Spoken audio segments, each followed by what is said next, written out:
పిల్లలు ఆశీర్వదించబడాలి, కుటుంబం దీవించబడాలి, వారి భవిష్యత్తు బాగుండాలి. రైట్. దీనికి కూడా అదే చెబుతాడు, నువ్వు నా మాట శ్రద్ధగా విని నా ఆజ్ఞలను గైకొనిన ఎడల నీ సొమ్ము పరుల పాలు కాకుండా నేను చూస్తా, నీ పిల్లలు ఆశీర్వదించబడేటట్టు చేస్తా, నువ్వు హాస్పిటల్లో చుట్టూ తిరిగే పరిస్థితి లేకుండా నేను చేస్తా. నీ సొమ్ము డాక్టర్ల పాలు కాదు. నా మాటిను, నా సమయం వచ్చిందనుకో, తీసుకోవాలనుకున్నాను అనుకో, ఒకేసారి తీసుకుంటా. తీసుకునేంత వరకు నీకు మంచి ఆరోగ్యం ఇస్తా. నిండు ముసలితనం మందు నువ్వు కన్ను మూసేటట్టు నేను చేస్తా. అది అవునా ప్రభా?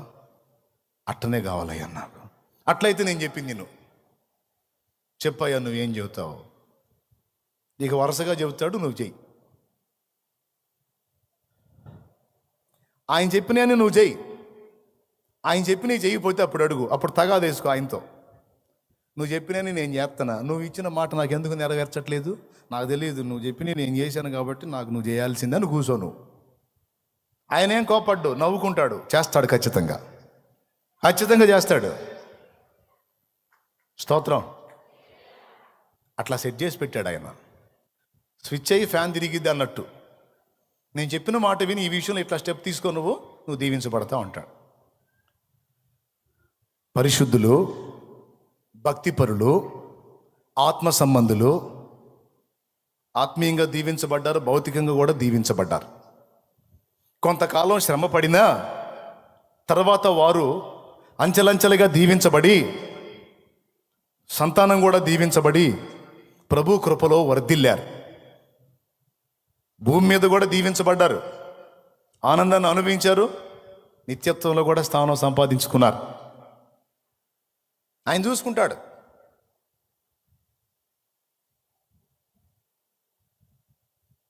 ఇప్పుడు నేను చెప్పినవన్నీ వరుసగా ఉంటాయి, ఇంటికి పోయి చదవండి. ఇప్పుడు చదివేయడానికి టైం లేదు, అందుకే నేను చెప్పేస్తున్నా. కొంతమంది విస్తారంగా సంపాదిస్తారు, కానీ ఆసుపత్రి చుట్టూ పోతుంటాయి. డబ్బులన్నీ లక్షల ఆసుపత్రికి. బాధ, ఇంత కష్టపడి సంపాదించే మొత్తం ఆసుపత్రికి పోతున్నారు నాయన అని. దేవుడు చెప్పిన మాటలు విని ఆ మాటల చొప్పున నువ్వు మారు మనసు పొంది జాగ్రత్తగా నడుచుకుంటే నీ సొమ్ము పరుల పాలు కాదు అంటాడు వాక్యంలో. నిశ్చయముగా నీ చేతుల కష్టార్జితము నీవు అనుభవించదవు అంటే అర్థం ఏంటో తెలుసా? నీ చేతుల కష్టార్జితం లోకుల పాలు కాదు, నీకు నీ పిల్లలకు ఉండేటట్టు నేను చేస్తా అంటాడు ఆయన. అయితే ఇవన్నీ చేయడానికి షరతు ఒక్కటే, నేను చెప్పిన మాట వినాలి, నా ఆజ్ఞల చొప్పున నీ నడతలని మార్చుకోవాలి. అయితే మీరు చెప్పండి, నేను చెప్పిన మాట. నోరున్న వాళ్ళందరూ చెప్పండి, నేను చెప్పిన మాట మీరు వినాలి, నా ఆజ్ఞల చొప్పున మీ నడతలను దిద్దుకోవాలి. మీ నోటితోనే చెప్పించా దేవుని మాట. ఏ విషయాల్లో నిన్ను జాగ్రత్త అంటున్నాడు, ఆ విషయంలో నువ్వు జాగ్రత్తగా ఉండాలి. ఏ విషయంలో నిన్ను ముందుకెళ్ళమన్నాడు వెళ్ళాలి, ఏ విషయంలో అది వద్దు అన్నాడో ఆగాలి.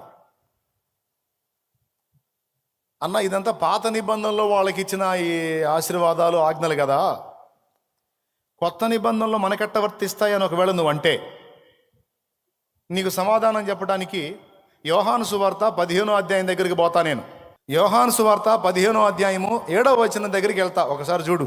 నా యందు మీరును మీ యందు నా మాటలను నిలిచి ఉండిన ఎడల మీకేది ఇష్టమో అడుగుడి, అది మీకు అనుగ్రహింపబడును. అద్దుగో, ఒక్కసారి ఆ మాటను గురించి ఎప్పుడన్నా ఆలోచించారా? పాత నిబంధన ద్వితీయోపదేశ కాండం 28లో ఏమన్నాడు?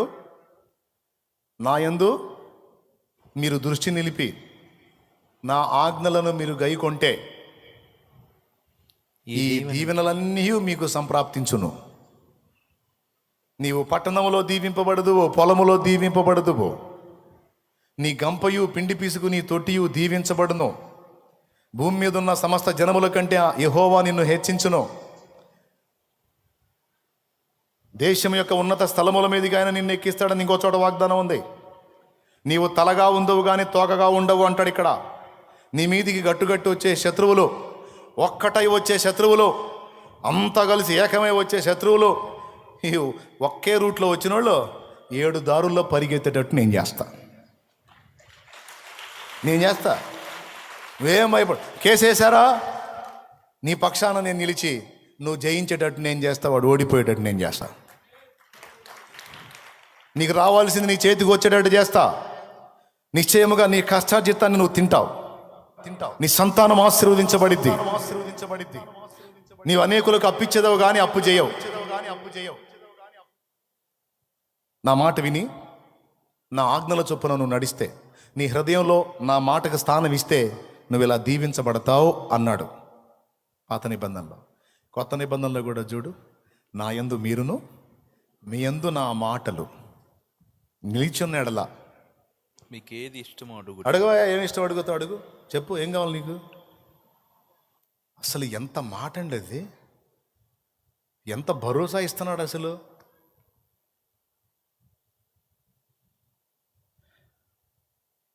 ఇప్పుడు చెప్పు, కొత్త నిబంధనలో కూడా ఉందా లేదా? యోహాను సువార్త, అదే యోహాను సువార్త జస్ట్ పక్క పేర చూడండి, 14వ అధ్యాయం 15వ వచనం. మీరు నన్ను ప్రేమించినడెలా నా ఆజ్ఞలను గైకొందురు. 14వ వచనం కూడా చదువు. నా నామమున మీరు నన్నేమి అడిగినను నేను చేతును. అది ఇప్పుడు ఏం చేస్తారంటే, ముందు 15వ వచనం చదవండి, తర్వాత 14వ వచనం చదవండి.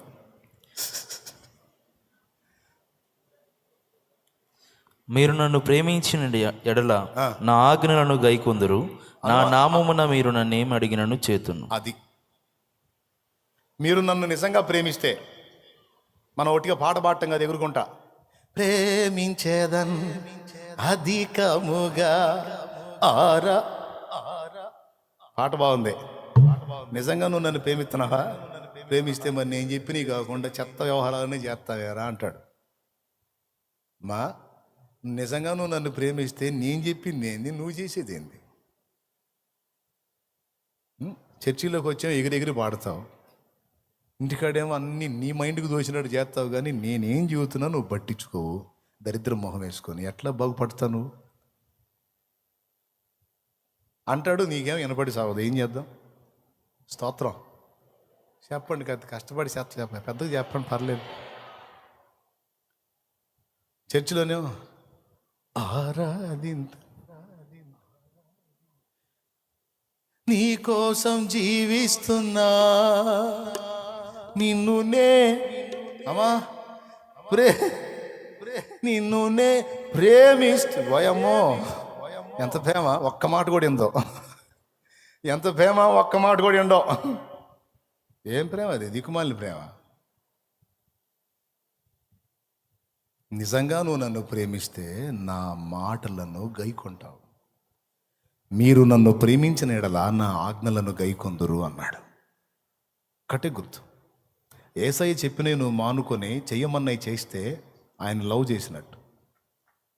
అట్లా కాకుండా నీ ఇష్టం వచ్చిన గడ్డి తినే చేష్టలన్నీ చేసుకుంటా, అడ్డదిడ్డమైన బతుకుంటా, చండాలంగా ప్రవర్తిస్తా, తెలిసి మళ్ళీ వాక్యం తెలియకూడగా తెలిసి కూడా మూర్ఖంగా ప్రవర్తిస్తా, ఎట్లా వచ్చింది?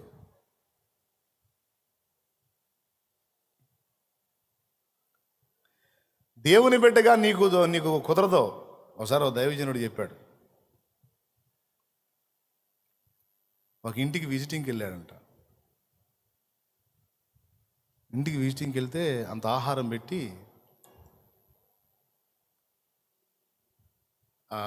ఇంట్లో చజ్జా బల్లలు ఉంటాయి కదా, బోల్ట్ల మంచం చజ్జా బల్ల మీద పెట్టుందంట. ఈయన వచ్చాడని ఆ బల్ల మీద నుంచి ఆ మంచం దించి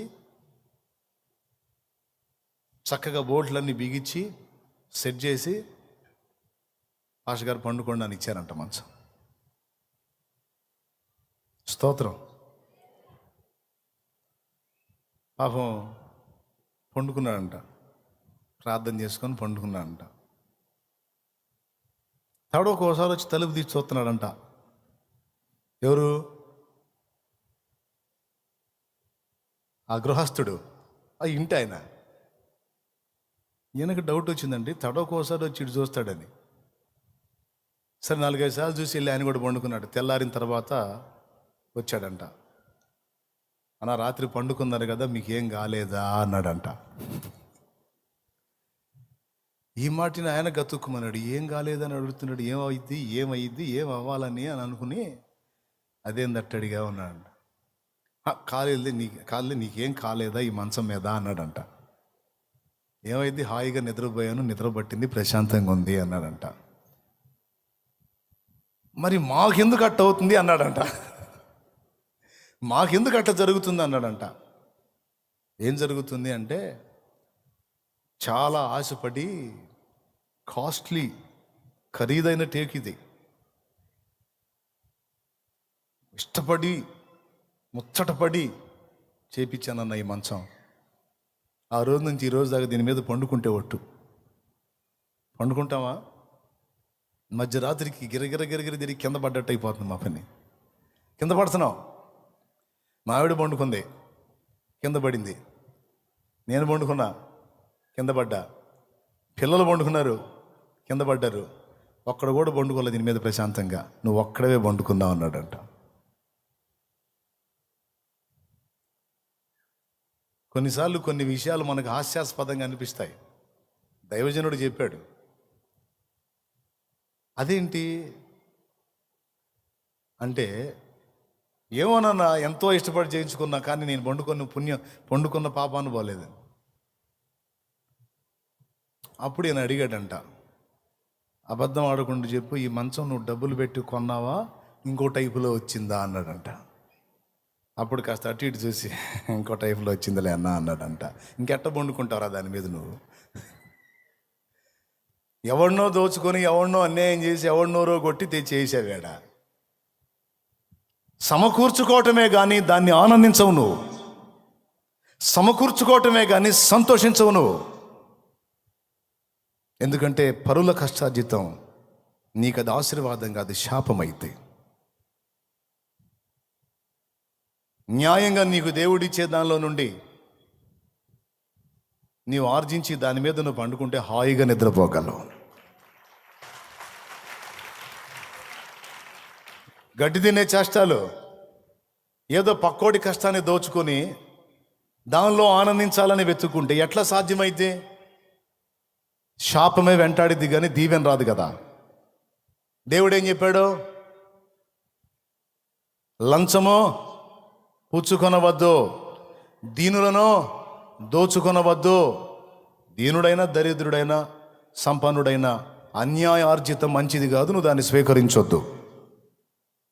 యథార్థంగా నీ చేతుల కష్టం, న్యాయంగా నీకు ఎంత సబబో అంతా నువ్వు పొందుకున్నావు, దానిలో సమస్తము సమకూర్చుకో, మొత్తం నువ్వు అనుభవిస్తావు. ప్రతి విషయంలో అంతే చెబుతాడు. నీ పిల్లలు ఆరోగ్యవంతులై ఉంటారు, మీరు భార్యాభర్తలు ఆరోగ్యవంతులై ఉంటారు, మీ సర్వ శరీరంలో ఉన్న రోగాన్ని ఆయన తొలగిస్తాడు. షరతు ఒక్కటే, మాట వినాలి. ఆయన నీతో చెప్పినది నువ్వు చెయ్యాలి. ఆయన మాటల్ని శ్రద్ధగా వెతుక్కోవాలి. సిటీ స్టడ్ అనేటువంటి దైవజనుడు నిండు వృద్ధాప్యంలో దీపపు కాంతిలో బైబిల్ చదువుతున్నాడంట. దీపపు కాంతిలో. మీలాంటి వ్యక్తి ఒకడు పోయి అడిగాడంట, అయ్యా మీ జీవితంలో ఎప్పటికీ ఎన్నోసార్లు బైబిల్ చదివి ఉంటారు, అనర్గళంగా మాట్లాడగలుగుతారు, ఇంత కష్టపడి ఇంత రిస్క్ చేసి చదువుతున్నారు అక్షరం ఎందుకయ్యా, తెలుసు కదా మీకు అంటే, నేను జనాలకి చెప్పాలని ఒక సబ్జెక్టు ప్రిపేర్ అవ్వాలని చదవట్లేదయ్యా. నా దేవుడు చెప్పిన నీతి నియమాలలో, నా దేవుడిచ్చిన ఆజ్ఞలలో నేను నెరవేర్చనివేవో వెతుక్కుంటున్నాను. నా దేవుడు చెప్పిన ఆజ్ఞలలో, నా దేవుడు చెప్పినటువంటి కట్టడలలో, నా దేవుడు చేయమన్న పనులలో నేను వేటిని చెయ్యకున్నానో, వేటిని నెరవేర్చుకున్నానో వాటిని వెతుక్కుంటున్నాను. నా ఊపిరి ప్రభు తీసుకోకముందే, నా ప్రాణం పోకముందే, నేను దేవుని రాజ్య ప్రవేశం గావించకముందే సాధ్యమైతే వాటిని కూడా నెరవేర్చి ప్రభు దగ్గరికి వెళ్ళిపోవాలి. అయ్యలారా, అమ్మలారా, ఈ మాటల్ని సీరియస్గా తీసుకోండి. నువ్వు ఎంత ప్రతికూలతలో ఉన్నా కలత చెందొద్దు. కొంతమంది బాధ, మా కష్టార్జితం అంతా లాయర్లు తింటున్నారని కొంతమంది ఏడుస్తారు. నా కష్టార్జితం అంతా వడ్డీలు కట్టుకొని సరిపోతుందన్నని కొంతమంది ఏడుస్తారు. నా కష్టార్జితం అంతా డాక్టర్ల పాలైపోతుందయ్యా అని కొంతమంది ఏడుస్తారు. నా కష్టార్జితం అంతా ఊహించని రీతిలో అన్యాయంగా పోతుందయ్యా అని కొంతమంది ఏడుస్తారు. దేవుని వాక్యం ఏం చెప్తుందంటే, నిశ్చయముగా నీ చేతుల కష్టార్జితము నీవు అనుభవించదవు అని మాట్లాడుతుంది. అనుభవించకుండా పరుల పాలైపోతుందంటే ఎక్కడో తేడా జరుగుతుంది. ఆ తేడాన్ని సరి చేసుకోవాలి, దిద్దుకోవాలి. ఇతరులను అన్యాయముగా దోచుకొనుట శాపానికి కారణం. నువ్వు అనుభవించలేకపోవడానికి కారణం. లంచము పుచ్చుకొనుట, నువ్వు పొందినవి అనుభవించలేకపోవడానికి కారణం. ఒక దేవుని సంబంధిగా నీకు అది తగదు. మూడవది, బీదలకు చెయ్యి చాపకుండా కొరచ చేయటం ద్వారా నువ్వు అనుభవించలేకపోవడానికి కారణం. దేవుడు నీకు సమృద్ధిని ఇస్తాడు. ఎందుకో తెలుసా? అప్పనంగా నువ్వు నేను మనం తిని తిరగడానికి కాదు, మనకు సమృద్ధిని ఇచ్చేది. బాగా వినండి ఈ మాట. నన్ను బాగా దీవించాడు బ్రదర్, నన్ను బాగా దీవించాడు అంటుంటాడు ఒక్కొక్కటి నిలబడి. ఎందుకురా నిన్ను దీవించి తగలబెట్టనా? నన్ను బాగా దీవించాడు బ్రదర్. ఎందుకు దీవించాడు? 10 మందికి చెయ్యి జాపమని దీవించాడు నిన్ను. దిక్కులేని వారికి, దీనులకి, దరిద్రులకి నీ పిడికిలి విప్పమని దీవించాడు. మిద్దె మీద మిద్దెగడ్డి అప్పనంగా నువ్వు తిని దొర్లాడమని కాదు, సాటి వారి పట్ల కనికరం చూపమని, ప్రేమ చూపమని, వారికి ఇంత సాయం చేయమని దేవుడు నిన్ను ఆశీర్వదించాడు. కానీ కొంతమంది బుద్ధి ఎట్లుంటుందో తెలుసా? దేవుడు దీవించే కొద్ది పిసినుగొట్లుగా మారిపోతారు. దేవుడు దీవించే కొద్ది ఇంకా దరిద్ర మైండ్లు వచ్చేస్తాయి. ఏ దీవెన లేనప్పుడు కాస్త కూస్తో పక్కనోడిని కనికరించే బుద్ధి ఉంటుంది. దేవుడు ఆశీర్వదించడం మొదలుపెట్టిన తర్వాత బిగసకపోతాడు. ఇక నువ్వు అనుభవించలేకపోవడానికి, నీ కష్టం పరులపాలైపోవడానికి ఇది కూడా ఒక కారణం. దీన దరిద్రులకు చెయ్యి చాపకపోవటం. సోదరా వింటున్నారా? దేవుడు ఏం చెప్పాడు? క్లియర్గా చెప్పాడు. 5వది, దేవుని పని జరుగుతుంది. దేవుని కొరకు ఇవ్వడానికి నీకు స్తోమత ఉంది. నశించిపోతున్న ఆత్మల రక్షణార్థమై సువార్త పరిచర్య జరుగుతుంది, సంఘ స్థాపనలు జరుగుతున్నాయి, మందిర నిర్మాణాలు జరుగుతున్నాయి, దైవ సేవ జరుగుతుంది. ఇవన్నీ నీకు తెలుసు. తోడ్పడటానికి దేవుడు నీకు సమృద్ధిని ఇచ్చాడు. నువ్వేం దరిద్ర కొట్టు స్థితిలో లేవు, చేతిలో ఎదురు వాళ్ళకి చాపే స్థితిలో లేవు, ఇచ్చే స్థితిలో ఉన్నావు. ఉన్నప్పుడు నువ్వు రక్షింపబడ్డావు. ఎవరో కష్టపడి వాళ్ళ జీవితాలని, వాళ్ళకున్న ఆస్తులు అంతస్తులను అమ్ముకొని నీ ప్రాంతానికి వచ్చి నీ కోసం త్యాగం చేసి నీకు సువార్త చెబితే విని రక్షణలోనికి వచ్చావు. ఎవరి త్యాగమో నీ రక్షణ. నీకు సువార్త అందింది. మరి ఇతరులకు సువార్త అందడానికి, ఇతరుల ఆత్మలు బలపడటానికి నీ వంతు త్యాగం అక్కర్లేదా? పెద్దగా చెప్పండి. అవసరమా? అవసరం లేదా? ఇచ్చే స్తోమత నీ దగ్గర ఉన్నప్పుడు, చేసే కెపాసిటీ నీ దగ్గర ఉన్నప్పుడు, నువ్వు దేవుని ఎదుట చెయ్యి కొరత చేసినప్పుడు ఏ విధంగా దీవించబడతావు? నువ్వు ఎలా అనుభవించగలుగుతావు? ఒకసారి ఆలోచన చేయి. లోక సంబంధమైన దానికి ఎంతైనా వెచ్చిస్తారు. నశించిపోతున్న ఆత్మల రక్షణ కోసం యథార్థంగా జరుగుతున్న దేవుని పనిలో ధాతృత్వంతో దేవుని కొరకు చెయ్యి చాపడానికి మనస్సు రాదు. అలాంటి మనస్సు లేనప్పుడు పొందింది ఎంతవరకు అంతవరకు ఆగిపోయింది. ఇంకా అదనంగా నువ్వు దీవించబడలేవు, నీ పిల్లలు దీవించబడలేరు.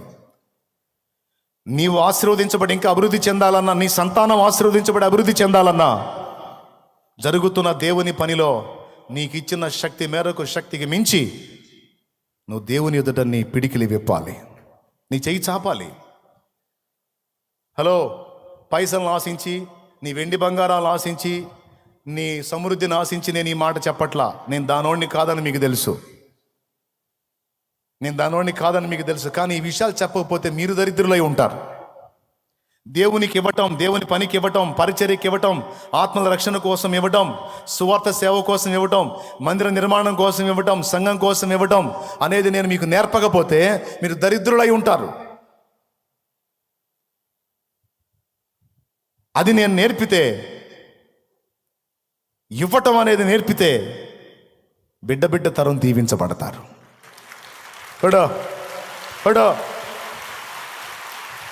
గట్టిగడో.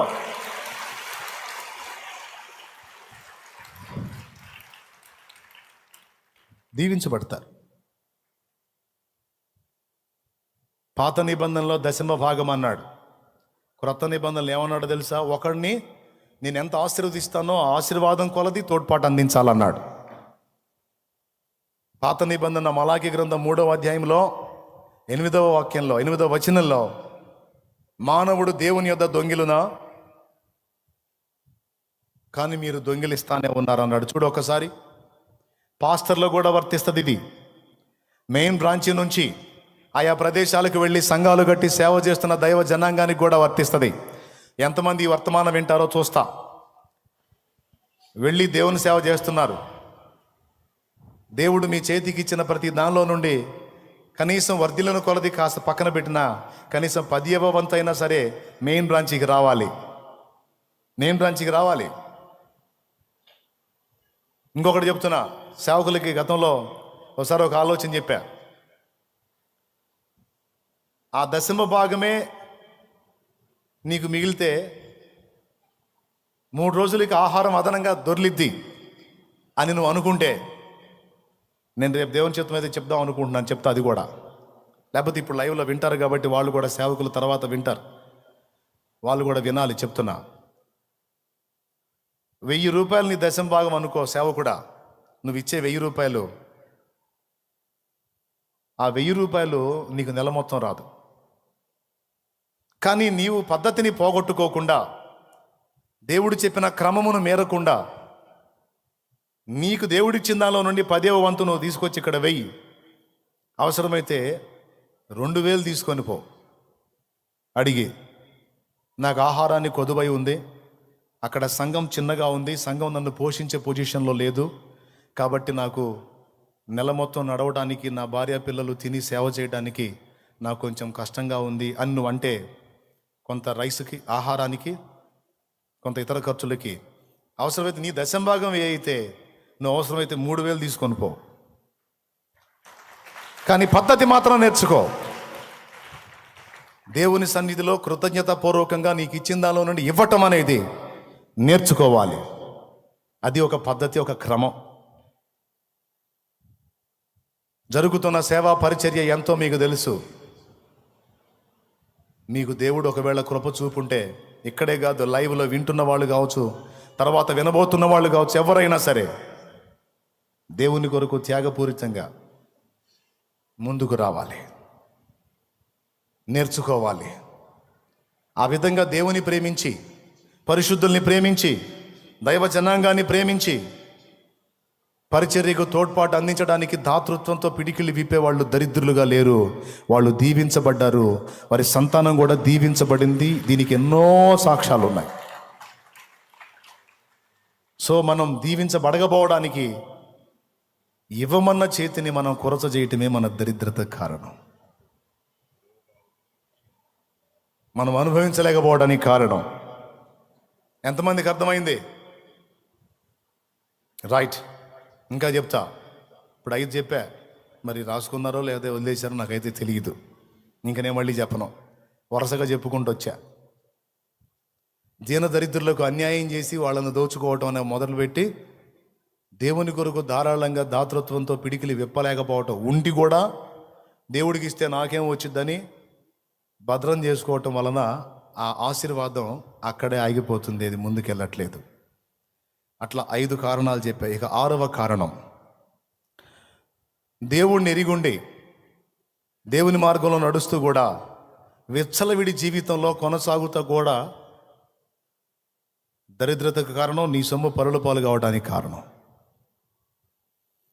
దేవుడు ఆజ్ఞ చెప్పాడు, త్రాగుబోతులు, తిండిబోతులు దరిద్రులగుదురని, వాటి జోలికి పోవద్దు అని చెప్పాడు.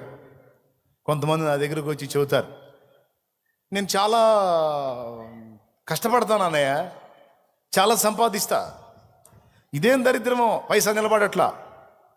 ఈ మధ్య అయితే అంతా రివర్సే, ఏదన్నా చెయ్యి ఎదురే వస్తుంది. నేను చెప్తా, మనకి వ్యతిరేకంగా పరిస్థితులు వచ్చినాయి అంటే, ఒకటి దేవుని పరీక్ష అయి ఉండొచ్చు, విశ్వాస పరీక్ష, లేకపోతే మన బుద్ధిహీనత కూడా ఉంటుందయ్యా. నువ్వు ఉండాల్సిన క్రమంలో అన్ని లెక్కల్లో క్రమంగా ఉంటా కూడా శోధించబడితే అది విశ్వాస పరీక్ష. తప్పకుండా రెండింతలుగా దీవించబడబోతున్నావు. ఓకే, మినహాయిస్తే, ఈ పాయింట్ మినహాయిస్తే ఒక్కసారి నీ దగ్గర బుద్ధిహీనమైన వ్యవహారం ఏమైనా ఉందేమో చూసుకో అని కూడా చెబుతా. తప్పుడు వ్యవహారం ఏమైనా ఉందేమో చూసుకోయా. మన మన మన కష్టార్జితం లోగుల పాలు కావటానికి అది కూడా ఒక కారణం. దేవుడు చెప్పిన మాట వినకుండా దరిద్రులుగా మనం నిలిచిపోవడానికి అదొక కారణం అని చెప్పా, చాలామందికి చెప్పా.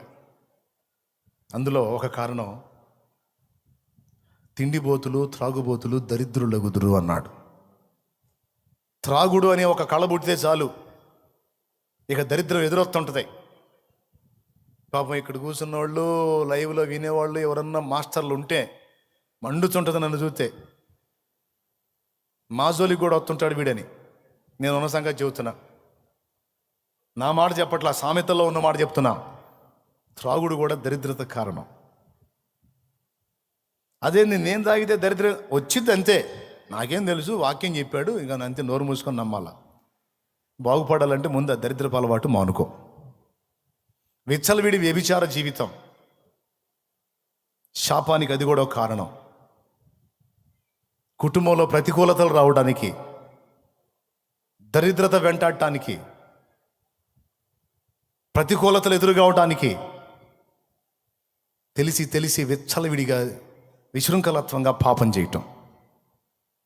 ఎంత బరితెగింపంటే కొంతమందికి చెప్పలేము అసలు, అంత మిడివేలంగా ఉంటారు. ఇప్పుడు నేను చెబుతున్న మాట కూడా వింటే మండుతుంటుంది కొంతమందికి. మరి వాళ్ళు చేసే పాపానికి సపోర్ట్గా మాట్లాడితే బాగానే ఉంటుంది, కానీ పోతారంటే ఊరుకోరుగా. ఏడిశారు, నాకెందుకు, ఉంటే ఉన్నారు, ఊడితే ఊడారు. నేను చెప్పకుండా మాత్రం మానుకోను. స్తోత్రం. విచ్చలవిడి. కొన్ని కుటుంబాల్లో స్త్రీలు, కొన్ని కుటుంబాల్లో పురుషులు, కొన్ని కుటుంబాల్లో యవనస్తులు. నీకు తెలుసా, నువ్వు చేసే శాపగ్రస్తమైన తప్పుడు పని నీ టోటల్ కుటుంబానికి దరిద్రం తెచ్చి పెడుతుందని. నువ్వు చేసే తప్పుడు పని టోటల్ నీ కుటుంబం శాపంగా మారుస్తుందని నీకు తెలుసా? తెలీదు, నువ్వు చేస్తావు. కానీ నీ ఒక్కడి తప్పు మొత్తానికి చుట్టుకుంటుంది, నీ ఒక్కదాని దోషం మొత్తానికి చుట్టుకుంటుంది. అదే మార్చుకోవాలి. ఇంట్లో ముగ్గురు పనికిమాలలో ఒకళ్ళన్నా భక్తిపరులు ఉండాలి. వాళ్ళు మిగిలిన వాళ్ళని కంట్రోల్ చేయడానికి ప్రార్థన చేయాలి. సాధ్యమైతే వారికి చెప్పి హెచ్చరిక చేసి జాగ్రత్త చేయాలి. కొంతమంది దరిద్రులుగా మారిపోవడానికి, వాళ్ళ కష్టార్జిత పరులు పాలు అయిపోవడానికి, పనికిమాల వాటి చుట్టూ తిరిగే పరిస్థితులు ఏర్పడడానికి ఇది కూడా ఒక కారణం. విచ్చలవిడి పాపం. నా యందు మీరును మీ యందు నా మాటలు నిలిచిన ఎడల మీకేది ఇష్టమో అడగండి, నేను చేస్తా అన్నాడు. నేను పొందుకున్నా, అన్నీ పొందుకున్నా. నోటికి తినాలన్న పదార్థం దగ్గర నుంచి, కట్టాలన్న దాని దగ్గర నుంచి ప్రతిదీ నాకు అది ఉంటే బాగుండు కదా అని మనసులో అనుకుంటే చాలా వచ్చింది. అది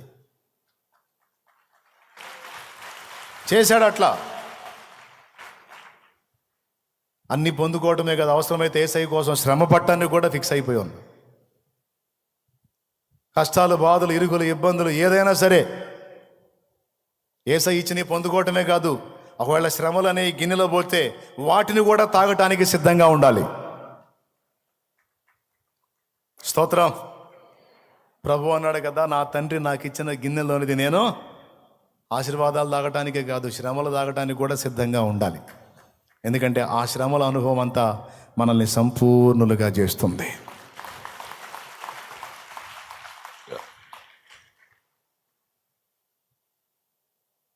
అడవిలో విశ్వాసం చెప్పింది నాకు. అడవిలో విశ్వాసం చెప్పింది.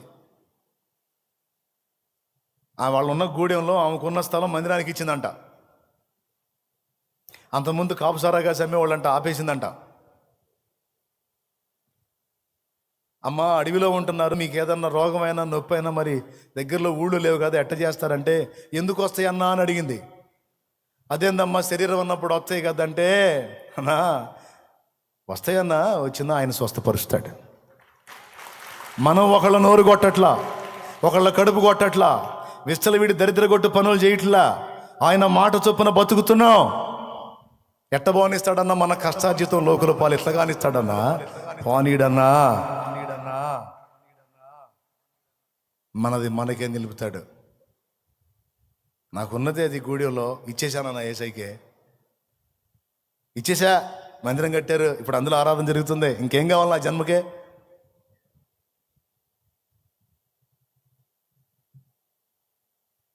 చెడుతనం చేస్తే అడ్డదిడ్డమైన బతికితే అంతకుముందు చేసామన్నా. కాపు సారాలు కాసాము, విచ్చలవిడి జీవితాలు, గందరగోళం చేసుకున్నాం.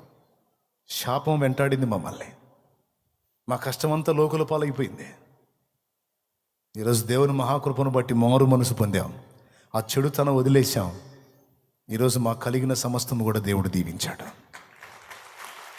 మనకు తోడై ఉంటే ఏంటి, పోతా ఇది నాది కాదురా అని విసిరింది కూడా నూరంతలే వచ్చింది నీ చేతికి. ఆయన కృప మనకు తోడై ఉంటే పోతా ఇది నాది కాదురా అని విసిరింది కూడా నూరంతలే వచ్చింది నీ చేతికి. ఏందనుకున్నా? మరి సామాన్యుడు అనుకున్నైంది. బేదలను పెంట కుప్పల మీద ఉన్న వారిని సింహాసనం మీదకి ఎత్తినవాడు ఆయన. గొర్రెలు కాసేవాడిని తీసుకెళ్ళి ఇశ్రాయేలు మీద రాజు చేశాడు. గాడిదలు కాసుకునేవాడిని తీసుకెళ్ళి రాజుని చేశాడు.